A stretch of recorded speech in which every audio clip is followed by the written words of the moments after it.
ইরানে হামলা চালিয়ে যেন নিজেদের বিপদ নিজেরাই ডেকে এনেছেন ট্রাম্প নেতানিয়াহু।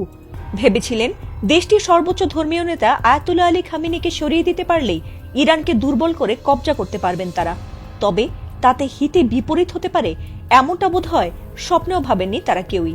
এবার অদম্য শক্তিতে প্রতিশোধ নেওয়ার ঘোষণা দিয়েছে দেশটি, আর তাতে রীতিমতো আলোর গতিতে ইরান একের পর এক মিসাইল হামলা চালাচ্ছে শত্রু দেশগুলোতে লক্ষ্য করে।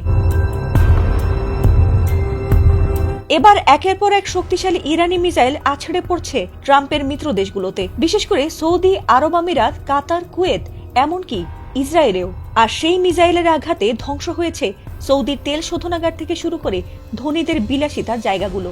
এমনকি নেতানিয়াহুর কার্যালয়েও মিসাইল হামলা করেছে ইরান, আর তাতে রীতিমতো আতঙ্কে পড়েছে ইহুদিরা। ইরানের সর্বোচ্চ নেতা আয়াতুল্লাহ আলী খামেনির মৃত্যুর বিষয়টি মোটেই মেনে নেয়নি ইরান, আর সে কারণেই এবার একের পর এক পাল্টা ড্রোন আর মিসাইল হামলা চালিয়ে রাতের ঘুম কেড়ে নেয়ার মিশনে নেমেছে ইরান। তারই ধারাবাহিকতায় এবার ইসরায়েলি প্রধানমন্ত্রী বেনিয়ামিন নেতানিয়াহুর কার্যালয় এবং ইসরায়েলি বিমান বাহিনীর কমান্ডারের অবস্থানে খাইবার ক্ষেপণাস্ত্র ছুড়েছে ইরানের বিপ্লবী গার্ড বাহিনী IRGC, আর এতে ব্যাপক ক্ষয়ক্ষতির কথাও দাবি করেছে ইরান।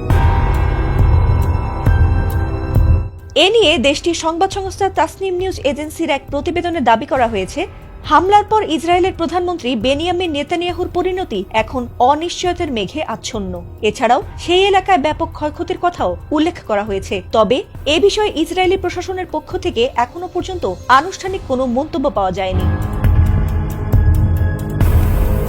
এর আগে শনিবার ইসরায়েল ও যুক্তরাষ্ট্র ইরানের ওপর সামরিক হামলা চালানোর পর পাল্টা প্রতিক্রিয়ায় ইরান অধিকৃত ভূখণ্ডে ক্ষেপণাস্ত্র ও ড্রোন হামলা শুরু করে।